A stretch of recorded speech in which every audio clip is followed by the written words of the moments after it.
అవినీతి మరకలు చూపించలేమో కానీ ఉద్దేశపూర్వక వివక్ష ధోరణి అయితే చూపిస్తాం. చిన్న చూపు అనేది నేను ఒప్పుకోను. మా అమిత్ షా గారి లెక్క కానీ నరేంద్ర మోదీ గారి లెక్క కానీ తప్పుపోదు. అబ్కీ బార్ 400 కే పార్. ఇంధన శాఖ మంత్రిని చూపిస్తారా? చూపించలేరు. చాలా స్ట్రాటజిక్ గా బీహార్ నుంచో లేకపోతే వెస్ట్ బెంగాల్ నుంచో ఉంటారు. సౌత్ లో ఉన్న కనెక్టివిటీ, రైల్ కనెక్ట్ ఎక్కడ నార్త్ లో ఉందా? ఉండాల్సిన ఉద్యోగాలు ఎక్కడున్నాయి సార్? బీహార్లో ఉన్నాయి, యూపీలో ఉన్నాయి. మన వాళ్ళు ఎందుకు సెలెక్ట్ కట్టలేదు సార్? బీజేపీని ఇలా చూడాలనుకుంటున్న వాళ్ళకి బీజేపీ ఇలా కనిపిస్తుంది ఆంధ్రప్రదేశ్. మేము భారతీయ జనతా పార్టీ అనేది అందరికీ వారి దృష్టిలో సమానమే. అది ముస్లిం కావచ్చు, లేకపోతే క్రిస్టియన్ కావచ్చు, లేదా హిందూ కావచ్చు, జైన్ కావచ్చు, సిక్ కావచ్చు. కానీ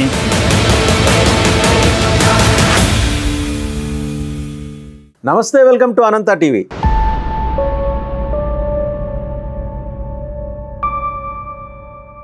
కాంగ్రెస్ తెలంగాణలో పరిపాలన ప్రారంభించి 120 రోజులు పూర్తయింది. 100 రోజుల పాలనలో 6 హామీలను కంప్లీట్గా అమలు చేస్తాం. రాష్ట్రాన్ని సుభిక్షంగా తీర్చిదిద్దుతాం. మహిళలకి కావలసిన అన్ని సౌకర్యాలు ఏర్పాటు చేస్తాం. నగదు బదిలీతో సహా వాట్ నాట్ ఎవ్రీథింగ్ చాలా చెప్పారు. ప్లస్ గ్యారంటీ కార్డ్స్ ఇచ్చారు ఎలక్షన్స్ ముందర. ఆ గ్యారంటీ కార్డుల చెల్లుబాటు గడువు పూర్తయిపోయిందా? ఎందుకంటే అవి 100 రోజుల లోపల చేస్తూ ఉన్నారా? 100 రోజులకి వాటి ఇది అయిపోతుంది, వాటి కాలపరిమితి పూర్తయిపోతుంది అన్నారా?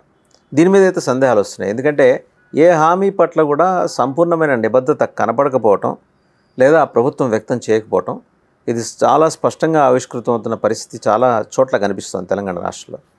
అసలు వీళ్ళ హామీల్లో ఉన్న నిజాయితీ ఎంత, నిబద్ధత ఎంత, వీటి హామీల గ్యారంటీ కార్డు విలువ ఎంత, ఇవన్నీ చర్చించడానికి వివరించడానికి మనతో ఉన్నారు తెలంగాణ రాష్ట్ర బీజేపీ నాయకులు దేవకి వాసుదేవరావు గారు.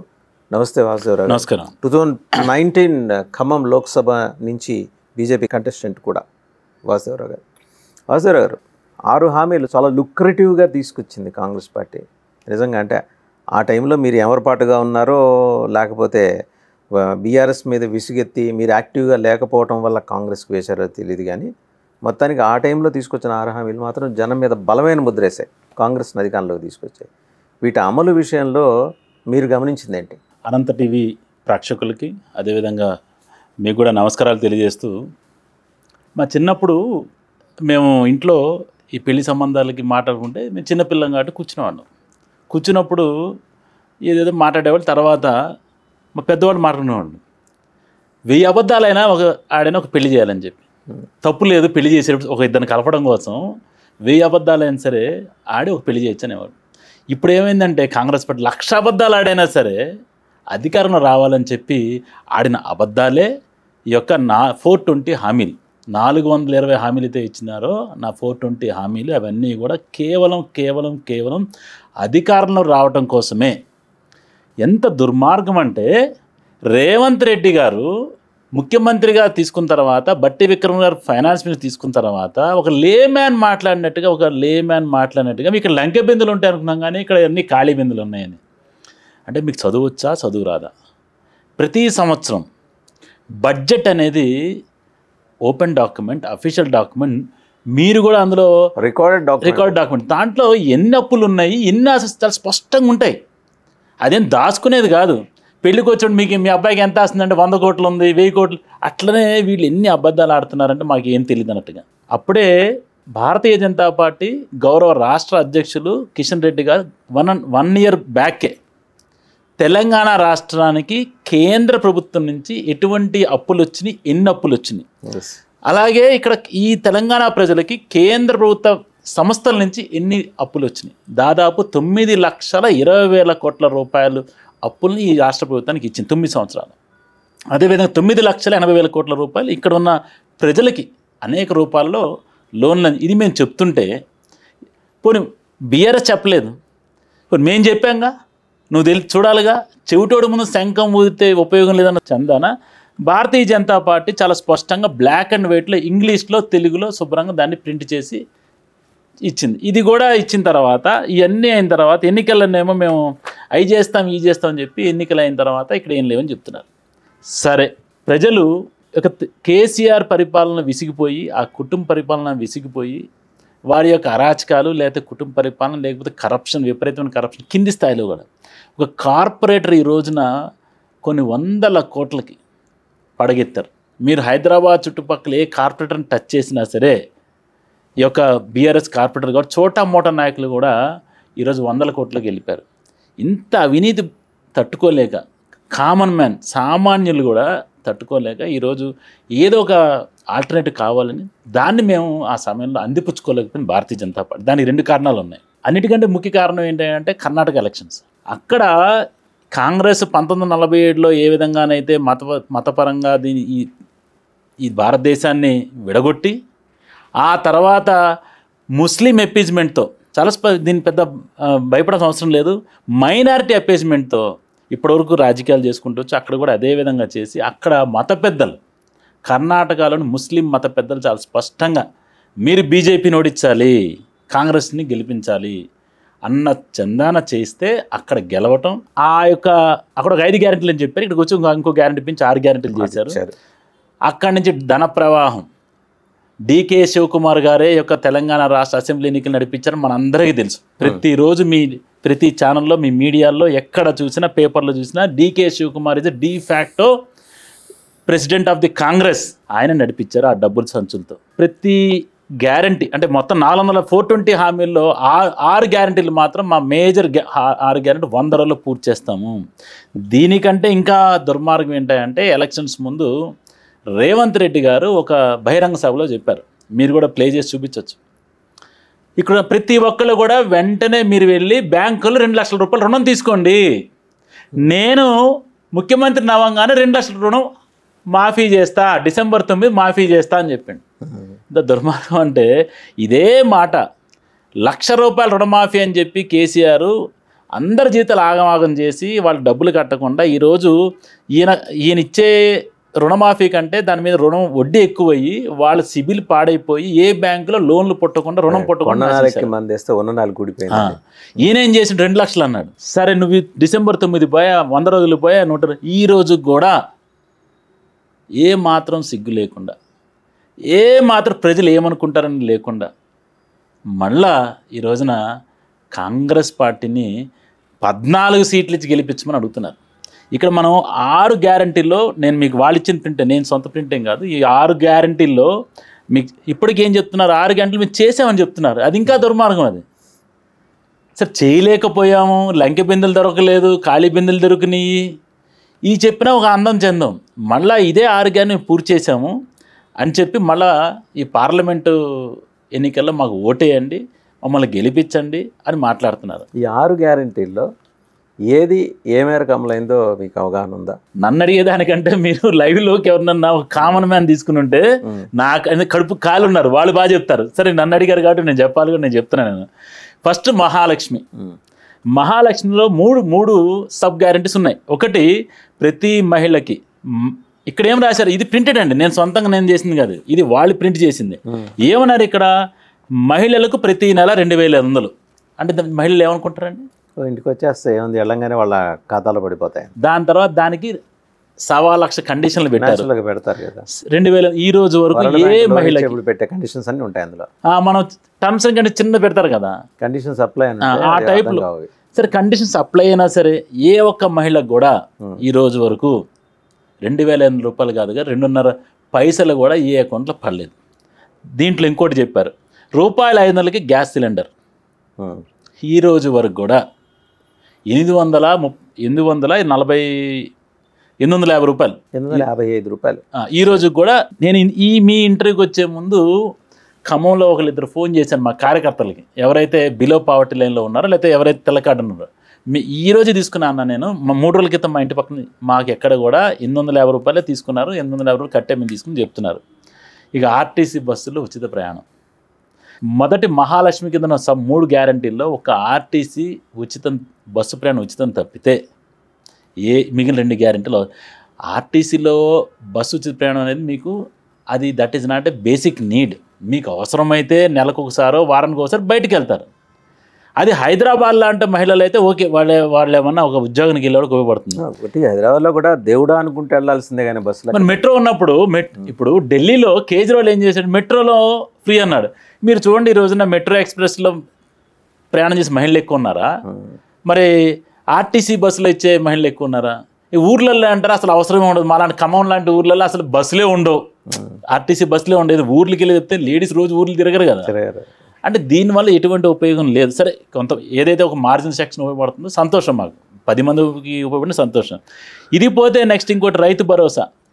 ఇది దీనంత అసలు ఈయన దింపిందే రైతులు, మళ్ళీ దింపేది కూడా ఈసారి 14 కాదు కదా 4 సీట్లు కూడా ఈసారి కాంగ్రెస్ పార్టీకి రావడం కారణం ఏదైనా ఉందంటే రైతు భరోసా. ఇది ఇంకా దారుణం. కేసీఆర్ గారు రైతు బంధు అని చెప్పి రైతులకి ఇస్తా అన్నాడు. ఆయన ఏం చేసిండు, దొరలకి అందరికి కూడా 100 ఎకరాలను కూడా అది మాత్రం ఒకటి మెచ్చుకోవాలా, ఖజానాన్ని కొల్లగొట్టి ఉన్నోడికి లేనోడికి మొత్తానికి పెట్టినాను. అంటే అది సమాజంలో అందరి పట్ల ఆయనకున్న సమభావన. అది అంటే సమభావన అంటే చేసుకోమని. అదే మల్లారెడ్డి గారికి కూడా రైతు బంధు కింద బోల్డంత డబ్బులు వచ్చినాయి. అందరికి లక్షలు లక్షలు లక్షలు లక్షలు కోట్లు కోట్లు కోట్లు. ఆయన 10,000 ఇస్తా అంటే ఈయన 15,000 ఇస్తా అన్నాడు. ఈయన ఇంకో రేటర్ పెట్టరు వీళ్ళు. కౌలు రైతులు కూడా ఈ రోజుకి కూడా దీంట్లో మళ్ళీ టర్మ్స్ అండ్ కండిషన్స్ అప్లై. ఈ రోజు కూడా కేవలం 5 ఎకరాల లోపున్న రైతులకి తప్పితే మిగిలిన ఏ రైతులకి అసలు రాలే. అది కూడా ఏమొచ్చింది, 15,000 లెక్క అంటే 2 విడతలుగా ఇస్తే 5,000 ఇదివరకు ఆయన ఇచ్చేవాడు. ఈ 7,500 ఇవ్వాల్సిన వీళ్ళు కూడా 5,000 ఇచ్చారు. అసలు కౌలు రైతుల మాట ఊసేయలేదు ఇంతవరకు. ఈయన ఏ విధంగా ఏ నోటితో చెప్తాడు ఈయన? ఆయన భాష మాట్లాడితే మనం మాట్లాడాడు కదా, మెడలో ఇది వేసుకుంటా అది వేసుకుంటానని. అంటే నాలిక తాటి మట్ట అది. మరి కౌలు రైతులు ఏ ఒక్క కౌలు రైతుకి కూడా ఈ దేశంలో ఈ తెలంగాణ రాష్ట్రంలో రైతులు 10 మంది ఉంటే కౌలు రైతులు అంటే నా భూమి నేను పండించుకునేది 10%, మిగిలిన 90% కౌలు రైతుల చేతిలో ఉంది. కౌలు రైతులు ఏ ఒక్క కౌలు రైతు కూడా ఈ యొక్క రేవంత్ రెడ్డికి కానీ కాంగ్రెస్ పార్టీ కానీ బుద్ధి చెప్తారు, ఒక్కళ్ళు కూడా ఓటేసే పరిస్థితి లేదు. ఇకపోతే వ్యవసాయ కూలీలకు 12,000 అన్నారు. అది వాళ్ళు ఎక్కడ ఉన్నారో కూడా తెలియదు. ఈ రోజు ఐడెంటిఫికేషన్ లేదు.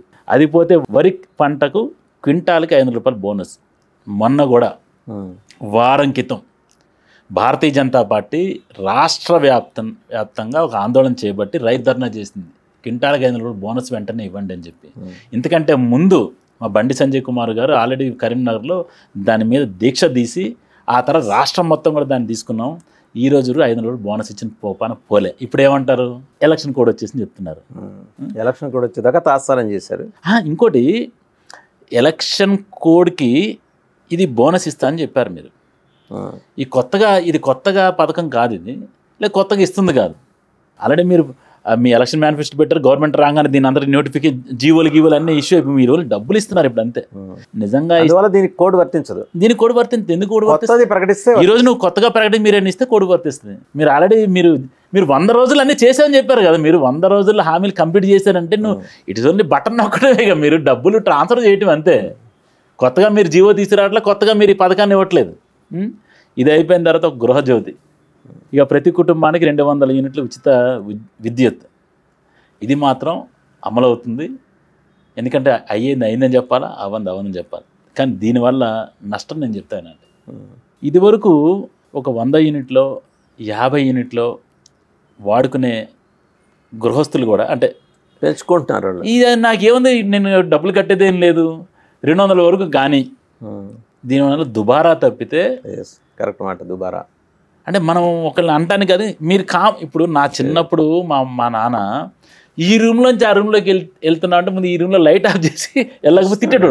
మనల్ని అంత కన్సర్వేటివ్గానే పెంచారు మన పెద్దవాళ్ళు. ఈ రోజు ఆ లైట్ తీసేది లేదు. ఇక అట్లాంటి పరిస్థితుల్లో అంటే ప్రజల్ని ఏ విధంగా ఇప్పుడు ఎందుకంటే వాళ్ళు అట్లా చెప్పింది పెద్దోళ్ళు, అది ఎనర్జీ, దాన్ని కన్సర్వ్ చేసుకోవాలి, దాన్ని మళ్ళీ కొనుక్కోలేము. ఈ సందర్భంగా భారతీయ జనతా పార్టీ యొక్క ఆలోచన శైలి మీకు చెప్పాలి. నరేంద్ర మోదీ గారు కూడా 300 యూనిట్ల ముఫ్త్ బిజిలీ అని కార్యక్రమం పెట్టారు. ఆయన ఏ విధంగా పెట్టారు, ప్రతి ఇంటి పైన రూఫ్ టాప్ సోలార్ పెట్టించుకోమన్నారు. పెట్టించి 300 యూనిట్లు ఉచితంగా ఇచ్చే విధంగా. అంటే జీవితకాలం వస్తుంది అర్హులైన అందరికీ. ఇప్పుడు అది ఆన్లైన్. మీరు ఇంకొక విషయం కూడా ఇక్కడ గమనించాల్సింది, మీరు తెలంగాణ గవర్నమెంట్ అంటే స్టేట్ గవర్నమెంట్ ఇంతకుముందు బీఆర్ఎస్ కావచ్చు లేదా ఇక్కడ కావచ్చు, అన్ని కాగితాలు, ఆ కాగితాల ద్వారా కిల్లి డబ్బాల్లో పాన్ డబ్బాలు కూడా దొరుకుతాయి మనకి. సెంట్రల్ గవర్నమెంట్ ఏది కూడా కాగితాలతో పెట్టదు, ఆన్లైన్. మీరు ముఫ్త్ బిజిలీ 300 యూనిట్లు కూడా ఈరోజు ఆన్లైన్లో మీరు అప్లై చేసుకుంటే ఏ గుమ్మ ఎక్కర్లా CSC centres, common service centres, మన మీ సేవ స్టేట్ గవర్నమెంట్ కింద ఎలా ఉన్నాయో కామన్ సర్వీస్ సెంటర్ చెప్పి సెంట్రల్ గవర్నమెంట్ కింద ఉంటే అక్కడికి వెళ్ళి ఆన్లైన్లో అప్లై చేసుకోవటమే ఉచితంగా, దానికి కూడా ఎటువంటి డబ్బులు లేదు. మనం చూసాం ఎన్ని నాటకాలు వేశారో ఈ 6 గ్యారెంటీల కోసం రోడ్ల మీద జనాలను కూర్చోబెట్టి తలుపులు వేసి తలుపులు తీసి తలుపులు దిగిన లోపల తోసుకుంటూ వెళ్ళి టెంట్లు వేసి జనవరి 4వ తారీఖు 6వ లాస్ట్ డేట్ అని చెప్పి అసలు నానా హంగామా చేసి 100 రోజులు మేము చేసేస్తామని చెప్పి ఈరోజు ఇది ఒక తెలంగాణ కాంగ్రెస్ ప్రభుత్వం చేసే జిమ్మిక్కులు, ఇందిరం ఇండ్లు, ఇది కూడా అసలు ఎంత దుర్మార్గం అంటే ఇది కూడా 1 సంవత్సరం ఫౌండేషన్ స్టోన్ కానీ ఇల్లు కూడా అయిపోయినట్టు అండి. ఇప్పుడు మన అసలు దీని మీద నిజం కేసు ఏదైనా వేస్తే హైకోర్టులో కేసు వేస్తే వాళ్ళు చెప్పిన నా మాటలు ఇవన్నీ వేసేస్తే ఒకటే తెలియగల వాళ్ళు ఏం చేస్తారంటే ఇల్లు ఫౌండేషన్ స్టోన్ ముఖ్యమంత్రి గారు వాళ్ళ ఆధ్వర్యంలో అయిపోయిందండి, మా ఎమ్మెల్యే కూడా ఉన్నారు, ఫోటో చూసి ఇల్లు అయిపోయింది, దీని ఫర్దర్ ఎక్స్టెన్షన్ కోసం లోన్కి వెళ్ళొచ్చు బ్యాంక్కి, ఇల్లు లేదంటే ఇదిగోండి వేసారు మినిస్టర్ గారు కూడా ఉన్నారు చెప్పారు కదా, అయ్యో ఆ సర్టిఫికేట్ కూడా పెట్టేస్తే లేని ఇల్లు మీద ఎక్స్టెన్షన్ కోసం రిపేర్లకి అప్గ్రేడేషన్కి వచ్చేస్తుంది. ఇది చూడండి ఇంకెంత దుర్మార్గం అంటే దీంట్లో ఇంకో పాయింట్ ఉంది. ఉద్యమకారులకి 250 గజాల స్థలం అన్నారు. అసలు ఏ ఉద్యమకారుడికి ఏ స్థలం ఇచ్చాను? 6 గ్యారెంటీలు అమలు చేశాను చెప్తున్నావు కదా, ఒకటి ఏ ఇందిరం ఇండ్లు కట్టలే ఇంతవరకు, ఓన్లీ ఫౌండేషన్ స్టోన్ వేస్తే కంప్లీట్ అయిందని చెప్తున్నాడు. మీ జ్ఞానానికి అజ్ఞానానికి లేదా మీ విజ్ఞతకి వదిలేస్తున్నాం. ఇంతవరకు ఉద్యమకారు 250 గజాలు చదర గజాలు స్థలం అన్నారు. అసలు ఒక్కరికైనా ఇచ్చారా మీరు అంటున్నా? యువకుని ఎట్లా అమలు పరిచామని చెప్తారు వీళ్ళు? అంటే ప్రజలు అంటే మనం ఏం మాట్లాడినా మనకు కొంచెం 4 మాటలు మాట్లాడే చాకచక్యం ఉంటే చాలు, జనం ఎన్నిసార్లునైనా గొర్రెలుగా చేయొచ్చు, జనాల్ని మోసం చేయొచ్చు అనే ఆలోచన యొక్క తెలంగాణ కాంగ్రెస్ నాయకులకి ఉండటం అనేది చాలా బాధ కలుగుతుంది. సార్ వాసుదేవ్ గారు, యూ హ్యావ్ ఎలాబరేటెడ్ ఎవ్రీథింగ్ ఇక్కడ ఈ కాంటెక్స్లో. ఇవాళ కాంగ్రెస్ ఫెయిల్యూర్స్ని ఇంత సమర్థవంతంగా మీరు వివరించిన బీజేపీ నాయకులు మీరు ఎంత సమర్థవంతంగా జనంలోకి పెనట్రేట్ అయ్యారు? మీరు జూన్ 4వ తారీఖు చెప్తాను నేను అది. ఈరోజు ఖచ్చితంగా మా అమిత్ షా గారు చాలా స్పష్టంగా 12 పార్లమెంట్ స్థానాలు ఖచ్చితంగా మేము గెలుస్తున్నాం, అందులో ఎటువంటి డౌట్ లేదు. ఎందుకంటే మా అమిత్ షా గారు లెక్క కానీ నరేంద్ర మోదీ గారి లెక్క కానీ తప్పుపోదు. అబ్కీ బార్ 400కే పార్ అనేది ఈసారి నిరూపిస్తాము. ఇంతకుముందు లాస్ట్ టైం కూడా అసలు మాకు 170 వస్తే ఎక్కువ, 190 వస్తే ఎక్కువ, మళ్ళీ ఎన్డీఏ భాగస్వామిత్రుల మీద ఆధారపడి ఉండాలని అన్నప్పుడు కూడా 303 స్థానాలు వచ్చినాయి. ఇప్పుడు 10 సంవత్సరాలు అయింది పరిపాలన చేయబట్టి. తర్వాత ఎక్కడ కూడా మీరు ఒక అవినీతి మరక మా మీద మీరు చూపించే పరిస్థితి లేదు. ప్రపంచంలో ఈరోజు ఆర్థిక వ్యవస్థలో 5వ స్థానానికి చేరుకుంది భారతదేశం. 2014లో ఇక్కడ అవినీతి మరకలు చూపించలేమో కానీ ఉద్దేశపూర్వక వివక్ష ధోరణి అయితే చూపిస్తాం గ్యారంటీగా. సదరన్ స్టేట్స్ మీద ఎందుకనో చిన్న చూపు ఉంది కమల్నాథుడికి, ఎందుకంటారు సార్? చిన్న చూపు అనేది నేను ఒప్పుకోను. నేను ఒక ప్రశ్న అడుగుతాను సార్. దేశం స్వాతంత్రం పొందిన తర్వాత either it is Congress, Janata or UPA or NDA, ఈరోజు మళ్ళీ మీరు రాబోతున్న ఎన్డీఏ, నేను కూడా కాన్ఫిడెంట్గానే ఉన్నాను ఎన్డీఏ. ఇప్పటివరకు గడిచిన దాంట్లో ఒక రైల్వే మంత్రిని మీరు సౌత్ నుంచి చూపిస్తారా? చూపించలేరు. చాలా స్ట్రాటజిక్గా బీహార్ నుంచో లేకపోతే వెస్ట్ బెంగాల్ నుంచో ఉంటారు. ఇంధన శాఖ మంత్రిని చూపిస్తారా? మీకు ఫస్ట్ రైల్ శాఖ చెప్పేస్తాను నేను తర్వాత. ఎందుకంటే మనకున్న కనెక్టివిటీ ఎక్కడ ఉంది సార్? అసలు సౌత్లో ఉన్న కనెక్టివిటీ రైల్ కనెక్టివిటీ ఎక్కడ ఉంది? నార్త్లో ఉందా? ఉండాల్సిన ఉద్యోగాలు ఎక్కడ ఉన్నాయి సార్? బీహార్లో ఉన్నాయి, యూపీలో ఉన్నాయి. మన వాళ్ళు ఎందుకు సెలెక్ట్ కావట్లేదు సార్? ఎందుకు సెలెక్ట్ కావట్లేదు? మీరు కంపారిజన్ తీయండి. వెస్ట్ బెంగాల్, బీహార్ చూస్తే ఎందుకు? నేను కేవలం ఒక ఎన్డీఏ గవర్నమెంట్ నేను ఒక మాట చెప్తాను సార్. అసలు మన దగ్గర ఉన్న యువత అంటే ఎంతో కొంత కాంపిటేటివ్ స్పిరిట్ ఉన్నాడు, ఎంతో కొంత అమెరికా పోతున్నారు సార్. మన పిల్లలందరూ ఇక్కడ అంటే మీరు చెప్పించాలి మంచి పాయింట్ ఏమంటున్నారంటే సపోజ్ ఇక్కడ సెంట్రల్ గవర్నమెంట్ 10 ఉద్యోగాలు పడ్డారని అనుకుందాం, 8 వాళ్ళే తీసుకుంటున్నారు. 8 మన వాళ్ళు మనకు 2 వస్తున్నట్టున్నారు కదా. నాకు తెలిసింది, నాకు అర్థమైంది, మన వాళ్ళు ఎక్కువగా సాఫ్ట్వేర్లోకి వెళ్ళిపోతున్నారు. మీకు మొత్తం సాఫ్ట్వేర్ ఇవాళ నిన్న వచ్చింది సార్, 20 ఏళ్ల క్రితం వచ్చింది. అవును సార్, 20 ఏళ్ళు ఉన్నాయి కదా. మరి 20 ఏళ్లకు పూర్వం కూడా మనకు వచ్చిన ఉద్యోగాలు ఏంటి సార్? ఇంకా అప్పుడు 20 ఏళ్ల క్రితం ఏ ఉద్యోగం అయితే నాకు కూడా తెలియదు. నేను కూడా నాకంత ఈ 20 సంవత్సరాలు మీరు చూస్తే అసలు మన వాళ్ళు గవర్నమెంట్ సర్వీసెస్లోకి వెళ్ళేది చాలా తక్కువ మంది, అంటే నెంబర్ ఆఫ్ పీపుల్. అంటే సీరియస్గా ఎంతో కొంత వాడికి నాలెడ్జ్ ఉంది, ఎందుకంటే ఇక్కడ అవకాశాలు ఎక్కువ ఉన్నాయి. అసలు వాడు 2-3 సంవత్సరాలు ఆర్టిస్ట్ క్రాస్ రోడ్లో కూర్చోవటం, అమీర్పేట కూర్చోకుండా ఆడు 2-3 నెలలు అమీర్పేటలో కూర్చుంటున్నాడు. అవును. 2-3 నెలలు ఇప్పుడు గత 10 సంవత్సరాలుగా ఏ గవర్నమెంట్ జాబ్ రాలే ఇక్కడ. అదే 10 సంవత్సరాలు 10 నెలలు మీరు అమీర్పేటలో కూర్చుంటే ఏదో చిన్న జాబ్ కొట్టేసి 20,000, 25,000 వచ్చేస్తాయి. ఇప్పుడు మీరు ఊర్లో చూడండి, మీరు ఏ ఊరికి వెళ్ళండి, తెలంగాణలో కానీ ఆంధ్రాలో కానీ, ఒక సందు తీసుకోండి, ఒక రోడ్డు తీసుకోండి, అది అంటే నేను చెప్పేది అది ఈవెన్ దళిత వాడని వెళ్ళండి, మీకు ప్రతి సందులో ఒక్కడన్నా అమెరికాలో దొరుకుతాడు. ఉంటున్నారండి, అది వెరీ ట్రూ. దాంతో ఐ డూ అగ్రీ. ఎందుకంటే ఈరోజు మీరు చూడండి, ఆర్టీసీ క్రాస్ రోడ్ ఎంతమంది మన పిల్లలు ఉన్నారో అమీర్పేటలో అంతేమంది పిల్లలు ఉన్నారు. నేను ఒకటే చెప్తాను, ఇక్కడ కోచింగ్ సెంటర్లో ఉంటే వాళ్ళు అక్కడ ఉద్యోగాలు చేస్తున్నారు అమీర్పేటలో. Yes, I do agree. వీళ్ళందరూ మళ్ళీ ఇక్కడ నుంచి అమీర్పేటని దేనికి చేస్తున్నారు? అమెరికా వెళ్తున్నారు మళ్ళీ ఇక్కడ నుంచి. అమీర్పేట నుంచి అమీర్పేట. నేను ఎప్పుడో చెప్పాను అది. ఊర్ల నుంచి అందరూ బేసిక్ డిగ్రీ తీసుకురావటం, ఇక్కడ ఏదో స్కిల్ డెవలప్మెంట్ చేసుకోవటం, చిన్న దాన్ని నగిసి పట్టుకోవటం, అమెరికాలో ఏ ఉద్యోగాలు వస్తున్నాయో ఆ పద్ధతిలో. కాబట్టి ఇంకా ముందు ఇంకా తగ్గుతాయి సార్. ఇంకా ముందు మనం ఇంట్రెస్ట్ చూపించట్లేదు గవర్నమెంట్ జాబ్ మీద. Political part of BJP no doubt అసలు ఒక అద్భుతమైన పార్టీగా ప్రపంచవ్యాప్తంగా ఎమర్జ్ అయింది. అది లార్జెస్ట్ పార్టీ. దక్షిణాది రాష్ట్రాల విషయానికి వచ్చేప్పటికీ అన్నామలేని ఒకరిని తయారు చేసుకున్నారు మీరు తమిళనాడులో. కేరళలో కూడా సురేష్ గోపి తయారవుతున్నాడు. ఆంధ్రప్రదేశ్ పొరుగు రాష్ట్రం. తెలంగాణ అసలు బెంగ పెట్టుకోగల, మీకు అందరూ పోరాట ఎదులే ఉన్నారు. బండి సంజయ్, సరే కిషన్ రెడ్డి భూమి పుట్టినప్పుడు వాడు ఆయన ఏబీ గారు ఉన్నారు, ఇంతమంది రాజాసింగ్ గారు ఉన్నారు, ఇంతమంది ఉన్నారు. తెలంగాణకు వచ్చిన ఇబ్బంది లేదు. విభజన అయిపోయిన తర్వాత ఆంధ్రప్రదేశ్లో మీరు అనొచ్చు మీ సబ్జెక్ట్ కాదని, మీ సబ్జెక్టే. భారతీయ జనతా పార్టీ దేశం మొత్తం విన్నప్పుడు ఆంధ్రప్రదేశ్లో కూడా ఉంటుందిగా. ఆంధ్రప్రదేశ్లో ఇవాళ ఏ తెలుగుదేశంతో ఇస్తేనో లేకపోతే జనసేన అంగీకరిస్తేనో 6 సీట్లలో పోటీ చేసే దౌర్భాగ్యం ఏంటండి? దాన్ని మీరు పొత్తుకి ఇచ్చే గౌరవం అంటే ఇవేంటంటే షుగర్ కోటెడ్ వర్డ్స్. మీరు చెప్తాం you are very good at articulation. BJP people are. బీజేపీని ఇలా చూడాలనుకుంటున్న వాళ్ళకి బీజేపీ ఇలా కనిపిస్తుంది ఆంధ్రప్రదేశ్లో. అంటే సెంట్రల్ లీడర్షిప్ యొక్క స్ట్రాటజీ కావచ్చు, వారి విజ్డమ్ని నేను అసెస్ చేసేంత స్థాయి నాది కాదు. తప్పకుండా there is a larger interest and vision maybe by the down the line 5 years or 10 years how you want emerge అనేది. బీజేపీ ఇవాళ భవిష్యత్తు కోసం ఇప్పుడే పుట్టిన పురుడు పోసుకున్న పాపే కాదు, ఎప్పటి నుంచో ఉంది. జూపుడు యజ్ఞనారాయణ గారు స్టాల్ వర్డ్స్ టవరింగ్ లీడర్స్ ఉన్నారు, మీకు టవరింగ్ పర్సనాలిటీస్ ఉన్నారు. మధ్యలో వాళ్ళందరూ మాయమైపోయారు, ఎక్కడికి వెళ్ళిపోయారు తెలియదు. అంటే ఆ జనరేషన్ వెళ్ళిపోయిన తర్వాత సెకండ్ జనరేషన్ని చాలా జాగ్రత్తగా మీ నాయకత్వం తెలుగుదేశం మర్రి చెట్టు నీళ్ళు అలా పెట్టేసింది. మర్రి చెట్టు నీళ్ళలో ఏవి ఎదగవు, మరుగుజ్జులే, అలా ఉండిపోయారు, ఫ్రీజ్ అయిపోయింది ఏపీ బీజేపీ నాయకత్వం. తప్పకుండా అన్నీ రివైవ్ అవుతాయి సార్, అందులో ఎటువంటి సందేహం అక్కర్లేదు. సౌత్ స్టేట్ మీరు అన్నారు కదా, సౌత్ మీద పూర్తిగా ఫోకస్. ఎందుకంటే అసలు నార్త్లో మేము చేయడం కూడా ఏం లేదు. ఇంకా it is completely under the umbrella of the Bharatiya Janata Party Indi కూటమి. రోజు కొట్టుకోవటం సరిపోతుంది వాళ్ళకి. కాబట్టి దాని ఇండి కూటమి అని కూడా చుక్కల కూటమేనండి. ఎందుకంటే 5 చుక్కలు వస్తాయి మధ్యలో, చుక్కల కూటమి. దానికి మీరు చుక్కలు చూపిస్తున్నారు, కరెక్టే. నేననేది ఏంటంటే చుక్కలు చూపిస్తూ సౌత్లో మీగ్గా మీరు గవర్నమెంట్ ఫామ్ చేయడానికి ఎదగాల్సిన వాతావరణాన్ని మీరు క్రియేట్ చేసుకుంటున్నారా? అంతర్గత కలహాలతో మీరు జార్లో నత్తల మాదిరి అయిపోతున్నారా?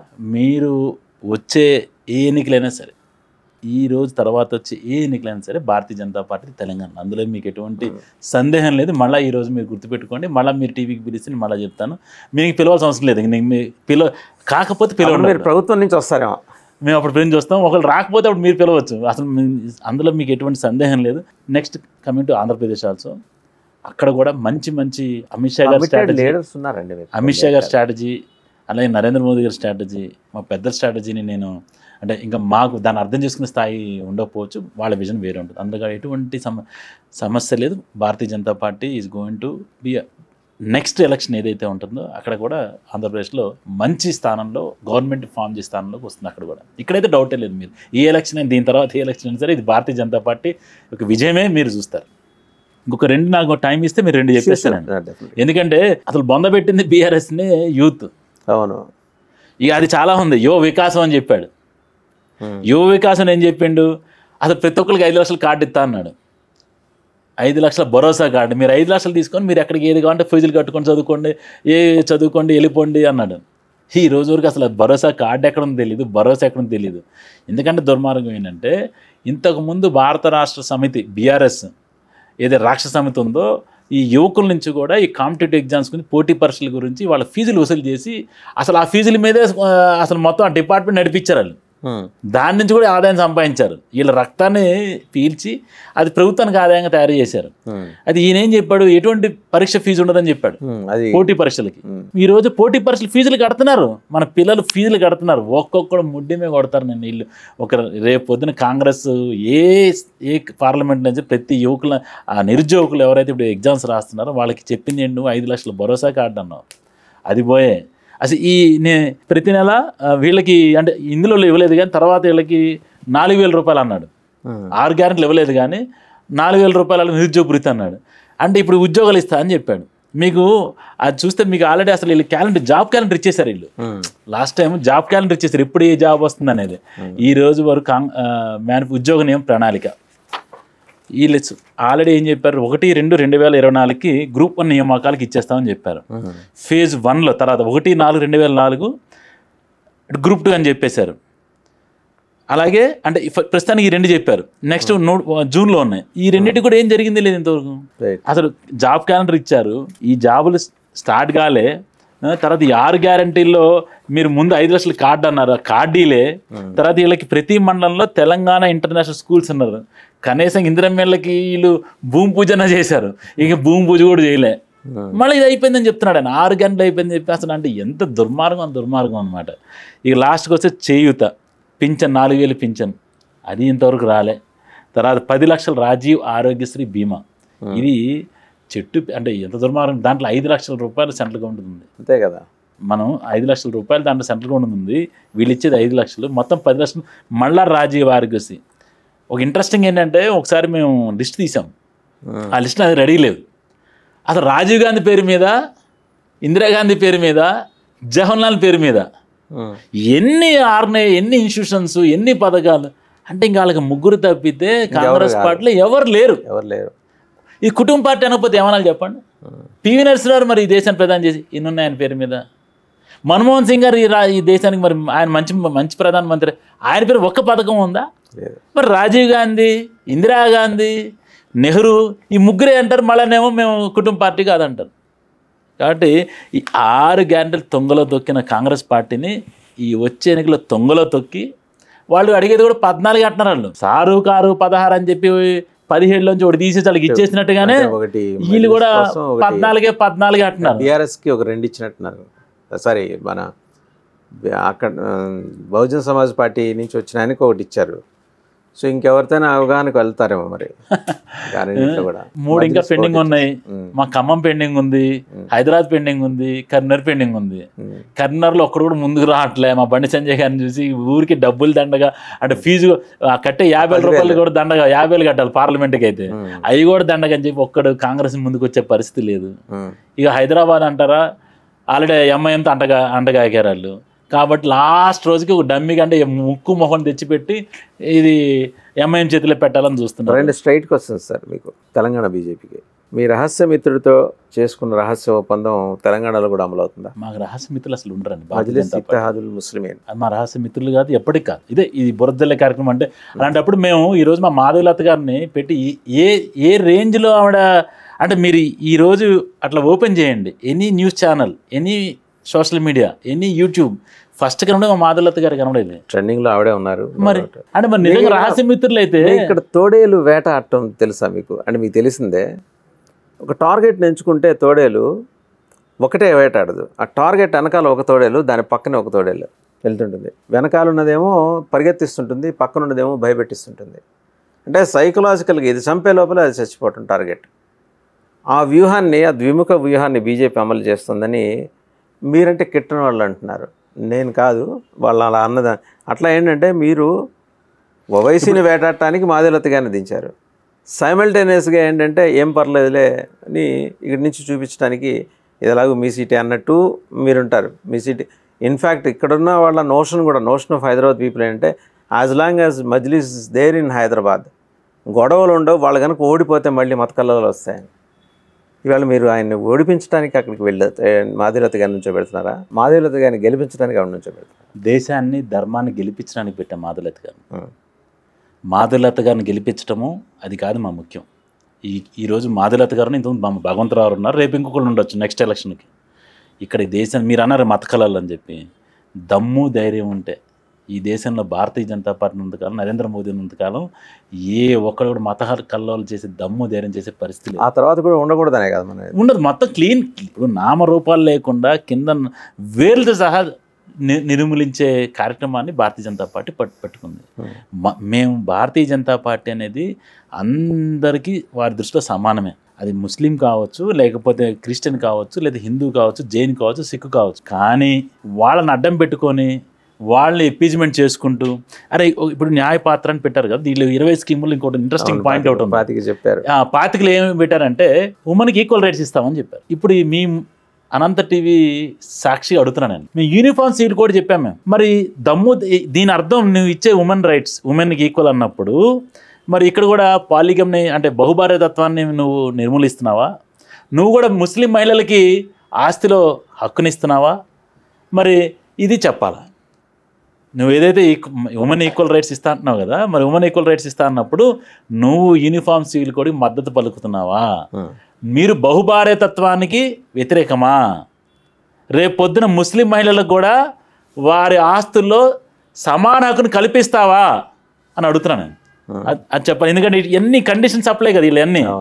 రేపు పొద్దున ఉమెన్స్ అంటే మాకు ఓన్లీ హిందూ మహిళలే, వాళ్ళు మాకు మహిళలు కాదు, వాళ్ళు మాకు సంబంధం లేదు, వాళ్ళ బాధల్లో పడతారు, వాళ్ళు టచ్ చేస్తే మాకు మా ఎంఐఎం కోపం వస్తుంది, లేదా ఇంకోళ్ళకి కోపం వస్తుంది, ఓట్లేరని చెప్పే కాంగ్రెస్ పార్టీకి ఈరోజు మేము అడిగే క్వశ్చన్. దీంతోపాటు ఇంకోటి చెప్పారు వీళ్ళు, చాలా ఇంట్రెస్టింగ్. అది నేతి బీరకాయల నేతి ఎంత ఉంటుందని రేవంత్ రెడ్డి కానీ కాంగ్రెస్ చెప్పే మాటలు అదే ఉంటుంది. కాన్స్టిట్యూషన్ని అప్హోల్డ్ చేస్తామంటున్నారు, డిఫెండింగ్ ది కాన్స్టిట్యూషన్ చెప్పి పెద్ద పదం పెట్టారు. దాంట్లో మన ఏం చెప్పారంటే, ఒక పార్టీ గుర్తు మీద నువ్వు గెలిచి ఎమ్మెల్యే కావచ్చు, ఎంపీ కావచ్చు, పార్టీ మారితే ఆటోమేటిక్ డిస్క్వాలిఫికేషన్ అని చెప్పి మన తుక్కుగూడలో రాజీవ్ గాంధీ ఇక అంతా పెద్ద పెద్ద వాళ్ళందరూ వచ్చి మేనిఫెస్టో విడుదల చేసి, ఆ మేనిఫెస్టో విడుదల చేసిన సభలోనే సిగ్గు శరం లేకుండా మా ఉమ్మడి జిల్లాలో ఉన్న ఏకైక బీఆర్ఎస్ ఎమ్మెల్యే డాక్టర్ తెల్లం వెంకట్రావుని అదే సభలో ఆయన కన్వగప్పారు. అంటే అది ఎంత దుర్మార్గమో అర్థం కావట్లేదు. దీంతో పాటు దీనికి వెనక ఒక స్టోరీ ఉంది, ఎందుకు జరిగింది కూడా. పొంగులేటి శ్రీనివాసరెడ్డి గారు అసెంబ్లీ ఎన్నికల ముందు ఒక సవాల్ ఇస్తారండి అనమాట కేసీఆర్కి, ఖమ్మం నుంచి ఏ ఒక్కడిని కూడా నేను అసెంబ్లీ గేట్ని ముట్టనియ్యను. ఆడ ఏమైంది, 9 మంది గెలిచారు కాంగ్రెస్ నుంచి, అంటే 8 మంది గెలిచారు, ఒకటేమో సిపిఐ వాళ్ళ అలయన్స్లోకి వచ్చింది, 2 లాస్ట్ వచ్చేసి భద్రాచలం, అది బీఆర్ఎస్ గెలుచుకుంది. ఎట్టయినా సరే ఆయన ఇచ్చిన మాట నిలబెట్టు కోసం కాన్స్టిట్యూషన్ లేదు, తొక్కలు వాళ్ళకి కాన్స్టిట్యూషన్ అనేది అసలు ఆ గౌరవం లేదు. కాన్స్టిట్యూషన్ అపహేళన చేస్తా అని చెప్పు కాన్స్టిట్యూషన్ అపహాస్యం చేస్తూ చేర్చుకున్నారు. దాంతో 10 మందిని ఈ రోజున బీఆర్ఎస్లోకి తెచ్చుకున్నారు, అంటే కాంగ్రెస్లోకి తెచ్చుకున్నారు. ఇది ఈ యొక్క కాంగ్రెస్ నాయకుల యొక్క మాటలకి చేతలకి ఎంత పొంతన ఉండదనేది చెప్పడం కోసం మా ఖమ్మం జిల్లా ఉంది. ఫైనల్గా రేపు పార్లమెంట్ ఎన్నికల తర్వాత మీరు 12-13 సీట్లు తెచ్చుకున్న తర్వాత రాష్ట్రంలో రాజకీయ ముఖ చిత్రాన్ని బీజేపీ మార్చి పారేస్తుంది అని ఒక సేలియంట్ అండ్ వైలెంట్ అబ్జర్వేషన్ బయట కనిపిస్తుంది. న్యాచురల్గా చాలామంది షిండేలు ఉన్నారు కదా కాంగ్రెస్ పార్టీలో, వాళ్ళే చేస్తారు. మేము మా పని చేసుకుపోవటమే, మేము సుపరిపాలన దేశాన్ని కాపాడలేదు, మేము ఏమి చేయక్కర్లేదు. దొంగలు వాళ్ళే కొట్టుకుంటారు, షిండేలు వాళ్ళే బయటకు వస్తారు, వాళ్ళే గోతులు తవ్వుకుంటారు తప్పితే కాంగ్రెస్ పార్టీకి వేరే గోతులు తవ్వక్కర్లే. ప్రజాస్వామ్యానికి అంటే పరాకాష్ట ఏది ఉందంటే దానికి అంటే దాన్ని ఏమంటారు, దాన్ని ఆ డెఫినేషన్కి వాళ్ళ పార్టీ హౌస్లు తగలబెట్టుకుంటారు, రేవంత్ రెడ్డి అంటారు, విచ్చలవిడి. దానికి డిసిప్లిన్ లేని ప్రజాస్వామ్యం ఏదైనా ఉందంటే వాళ్ళ దగ్గర ఉంది. కాబట్టి ఇప్పటికీ రోజు కొట్టుకుంటూనే ఉన్నారు. ఈయన సెకండ్ 1 నుంచి సెకండ్ కావాలి, సెకండ్ నుంచి 1 కావాలని చెప్పి నిన్న కోమటిరెడ్డి వెంకటరెడ్డి గారు చెప్పుకొచ్చారు. ఆయన టెన్షన్ ఆయనకి, రాజగోపాల్ రెడ్డి ఇంటికి ఎందుకు వెళ్ళిండా రేవంత్ రెడ్డి అని. ఇక్కడ ఆయన అందరూ ఈ ఎంపీ స్థానాలన్నీ కూడా ప్రతి ఒక్క ఎమ్మెల్యేలు, ఇప్పుడున్న ఎమ్మెల్యేలు అందరూ మంత్రులు వాళ్ళ కుటుంబ సభ్యులకి అడుగుతున్నారు. మా దగ్గర ఉన్న 8 మంది ఎమ్మెల్యేల్లో 3 మంత్రులు ఉన్నారు. 3 మంత్రుల్లో ఒక మంత్రి కొడుక్కి, ఒక మంత్రి భార్యకి, ఒక మంత్రి తమ్ముడికి. ఇది ఆ కుటుంబ పాలన కాంగ్రెస్ పార్టీ. కాబట్టి వాళ్ళని ఎవరు ఇది చేయక్కర్లేదు, వాళ్ళంతా వాళ్ళది భస్మాసుర హస్తం, అది వాళ్ళే పెట్టుకుంటారు. మా పని మేము చేసుకుంటే చాలు. ప్రజలు మాకు ఏదైతే మ్యాండేట్ ఇచ్చారో, మమ్మల్ని ఏదైతే సుపరిపాలనకి లేదా మమ్మల్ని ఏదైతే అవినీతి రహితంగా భారతీయ జనతా పార్టీ పరిపాలన చేస్తుంది నమ్మి ఓట్లు వేస్తున్నారు. గత 2 పర్యాలు, ఈ పర్యాలు కూడా అదే చేస్తారు. మేము ఆ పని చేస్తామంతే. Right. Thank you very much sir Devaki Vasudevarao గారు. అంటే స్ట్రైట్గానే చెప్పారు అడిగిన ప్రశ్నలన్నిటికీ సమాధానం. ఒకటి మీరు అంగీకరించకుండా అంగీకరించిన విషయం ఏంటంటే రేపొద్దున 12, 13 స్థానాలు పార్లమెంట్ స్థానాలు మీరు గెలుచుకుంటే రాష్ట్రంలో రాజకీయ వాతావరణంలో మార్పులు వస్తాయని, బహుశా దాన్ని మీకు అనుకూలంగా మార్చుకునే పరిస్థితుల మీద ఇప్పుడు అధ్యయనం చేస్తున్నదేమో ఈ పార్టీ, నాకు తెలియదు. అని మొత్తానికి ఏంటంటే మీరు అన్న మాటను బట్టి నేను బాధ్యుడిని కాదు. నాకు అర్థమైన దాన్ని బట్టి ఏంటంటే షిండేస్ ఆర్ ఇన్ మేకింగ్. ఇప్పుడు తయారవుతున్నారు, పూర్తిగా తయారైన తర్వాత వాళ్ళతో కలిసి మీరు ప్రభుత్వం ఏర్పాటు చేస్తారు. అది నేను నో అని చెప్పలేను. అవును, అది మీ ఇష్టం, అది మీ అభిప్రాయం, మీది నా అభిప్రాయం. అంటే ఫైనల్గా కూడా ఏంటంటే ఆంధ్రప్రదేశ్లో కూడా బీజేపీ పరిస్థితి మెరుగుపడుతుందని ఆశాభావం వ్యక్తం చేశారు. ఆ పాజిటివ్ వైబ్స్ అక్కడ ఆంధ్రప్రదేశ్ బీజేపీలో కూడా రావాలని మీతో పాటు నేను కూడా కోరుకుంటూ thank you very much sir. ధన్యవాదాలు. నమస్కారం.